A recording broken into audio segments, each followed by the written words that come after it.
tubara nk'umuryango nyawo kubera ko ari twebwe turireba. Je nous considère comme une vraie famille, parce que nous sommes seuls à prendre soin de nous. On se dit, si je tombe malade et que tel autre est en bonne santé, il me préparera une bonne bouillie de sorgho. Il s'occupera de la maison.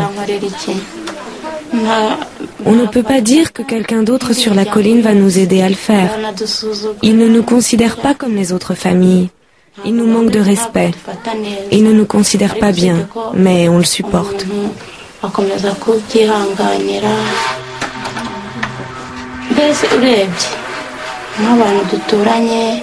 En fait, nos voisins, ceux qui nous aident, sont peu nombreux. Ceux qui nous souhaitent de vivre même. La plupart ne souhaitent pas que l'on soit en vie. Certains le voudraient bien que l'on vive. Mais la majorité voudrait nous exterminer. Ils ne veulent pas qu'on vive.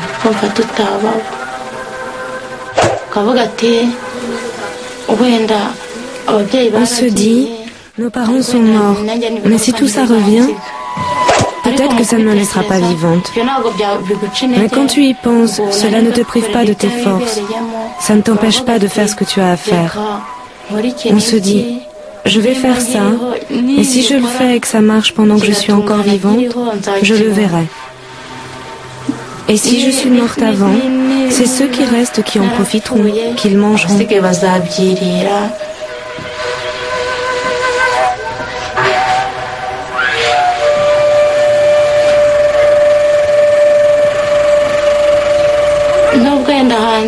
Parfois, des gens viennent nous dire ça s'est passé comme ci ou comme ça, qu'ils ont été tués par telle ou telle personne. Mais on n'en sait rien vraiment parce qu'on ne l'a pas vu. Alors, on ne s'est pas mis ça en tête. Tout ce que nous savons, c'est qu'il y a eu des morts et que nos parents n'ont pas été les seuls à mourir.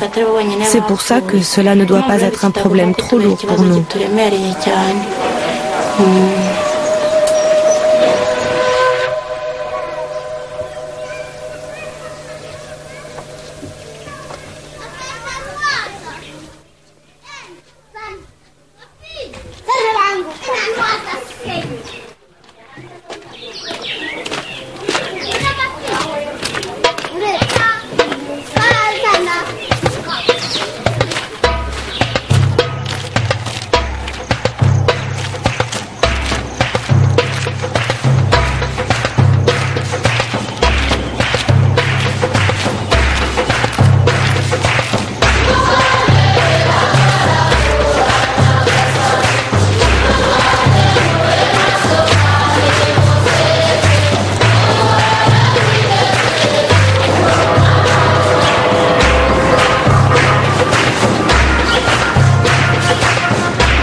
Elle n'a jamais eu le choix, Béatrice. Il a fallu toujours qu'elle se débrouille, seule, sans l'aide d'aucun adulte.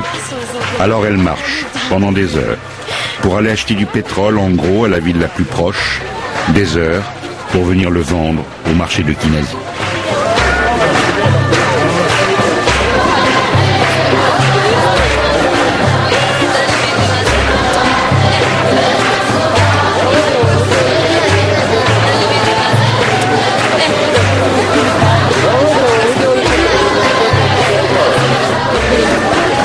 Ici, à la campagne, on vit dans la misère, sans eau courante, sans électricité.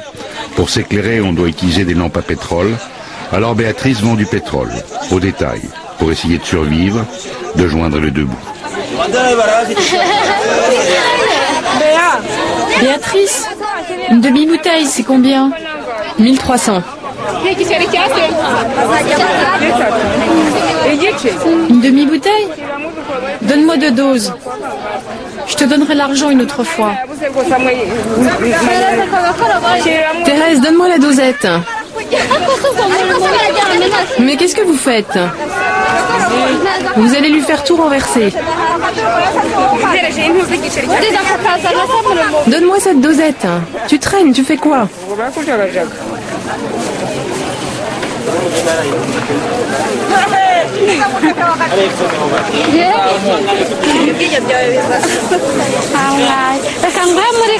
Je te le donne dans un seul sachet.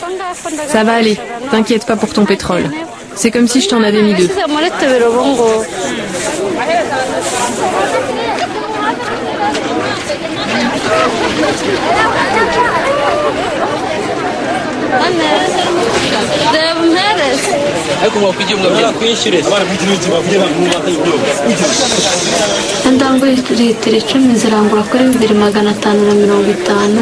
Quand j'achète 10 litres de pétrole à la station-service, ça me coûte 2550 francs rwandais. Au marché, je le vends à la dose. Je fais un bénéfice de 600 francs. Mais il faut que je paye une taxe de marché. Tout compte fait, il me reste moins d'1 euro.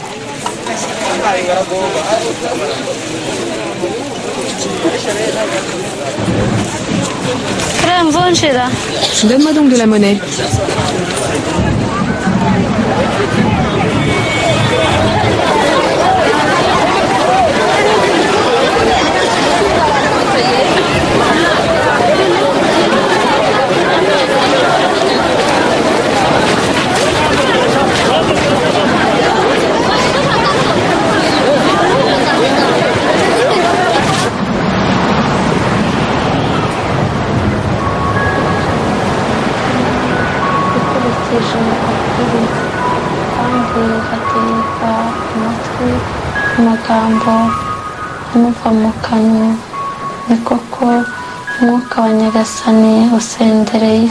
Le souffle de Dieu règne sur terre. Il entoure toutes choses. Il sait tout ce qui se dit.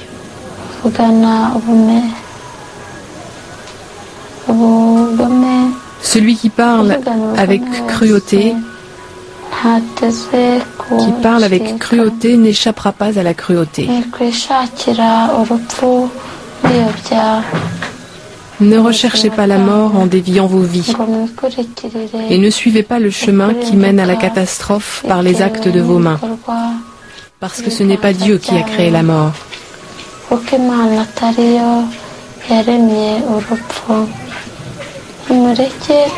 Laissez-nous défendre les plus pauvres.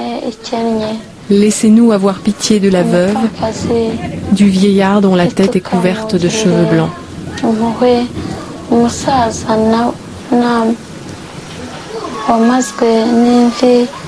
Et utilisons nos forces pour avancer.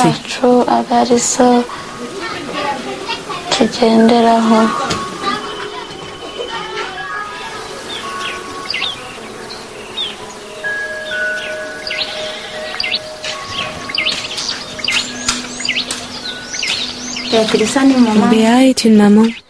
Je la considère comme une maman parce que c'est celle qui m'est restée. Il ne faut pas que je lui manque de respect. Ce qu'elle me dit, je l'écoute.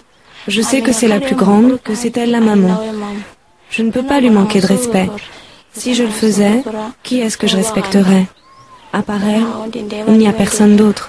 C'est pour cela qu'il faut que nous restions ensemble et que l'on s'entraide.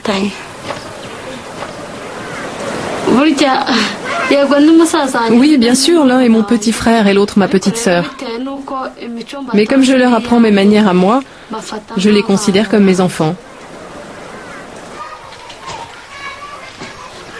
On ne porte pas un bébé comme ça. Ça ne se fait pas. Ne secoue pas cet enfant comme ça. Dis-moi que je te l'amène là-haut. J'ai l'impression qu'il voudrait qu'on reste debout comme ça.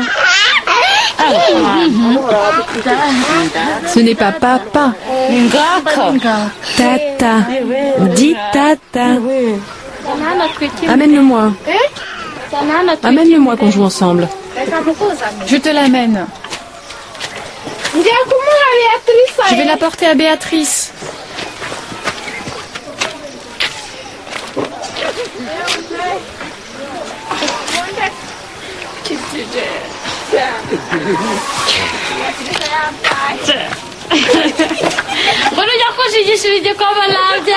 Allez me préparer une bouillie. Je viens d'accoucher. Tu es la maman de tout le monde? Oui. Ça te fait quoi? Je sens que élever les enfants, c'est bien. Je sens que c'est quelque chose que j'ai en moi.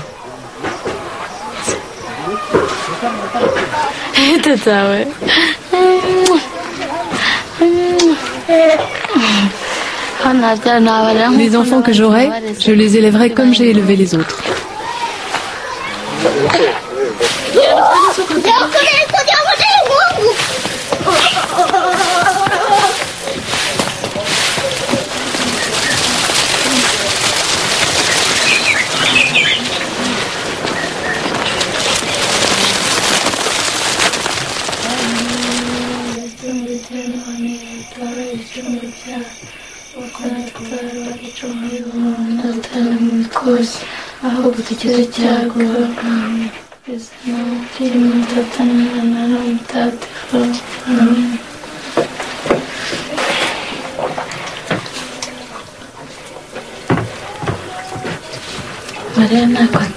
Marie a tout fait. Elle a fini de récolter et elle est rentrée.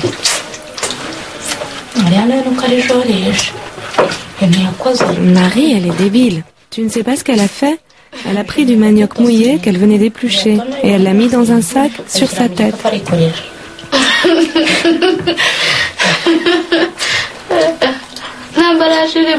Sans emballage? Il y avait un emballage, mais il était troué. Il fuyait. Quand elle est arrivée, ça coulait de partout. Je ne sais pas par où elle est passée. Elle commençait à puer le manioc. Je me suis moquée d'elle. Elle m'a demandé, est-ce que je le laisse là?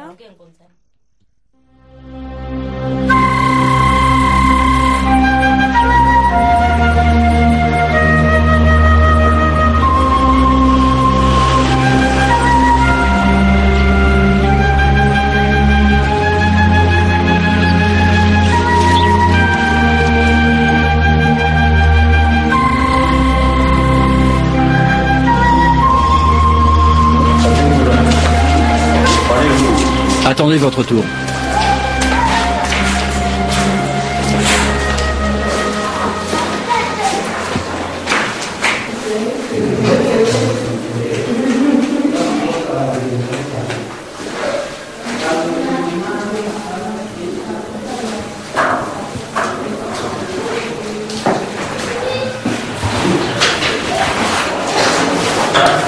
Comment tu es tombé malade? J'avais des maux de tête et arrivé le soir, j'ai commencé à trembler. C'est arrivé quand? Dimanche.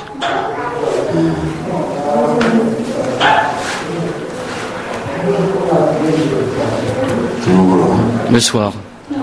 Le soir. Et j'ai la bouche amère. Tu tousses? Oui, mais pas trop, parce que ça bloque. Ça bloque. Tu as la diarrhée? Non. Tu as un autre problème? Oui, on m'a arraché une dent et ça me lance.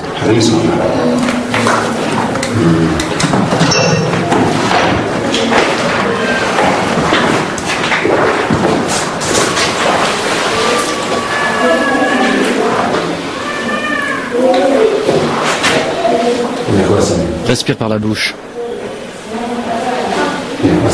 Encore. Respire fort.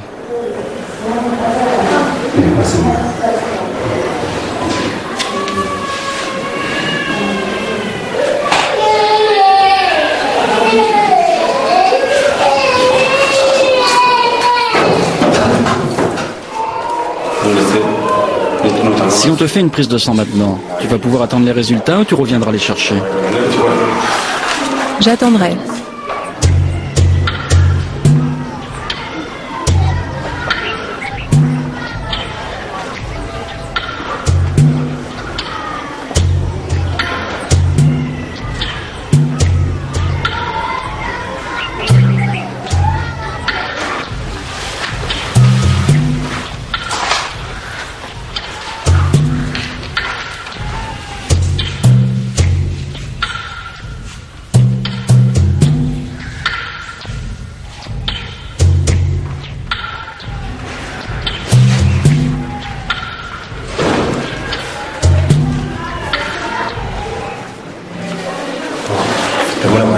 Tu as un paludisme aigu. Quel est ton poids? 50 kilos. Tu as un paludisme très grave. Est-ce que tu vas à l'école? À l'école? Non, il y a des enfants qui vont à l'école, moi je reste à la maison. Toi aussi, vas-y. Mais si on y va tous, qui va rester à la maison?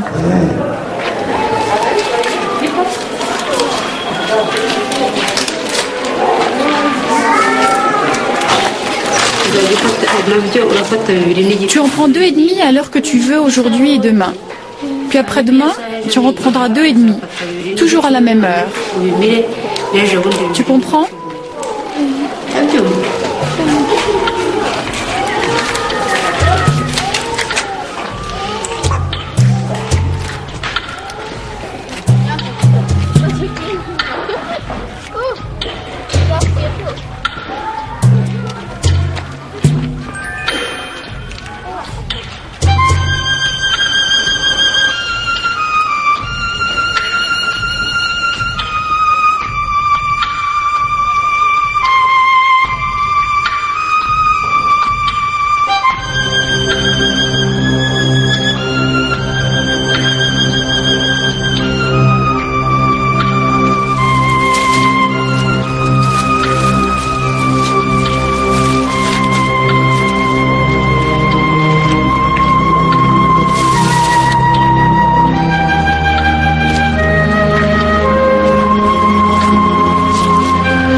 Va me chercher de l'eau dans un gobelet.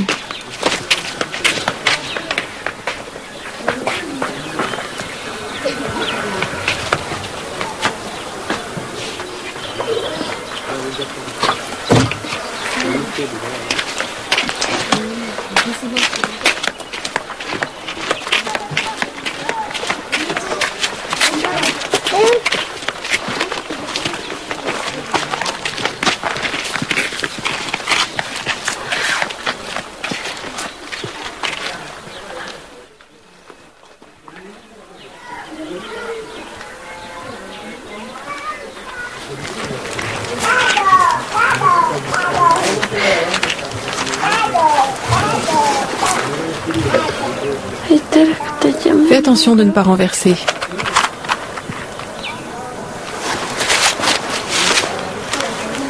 No, no quiero.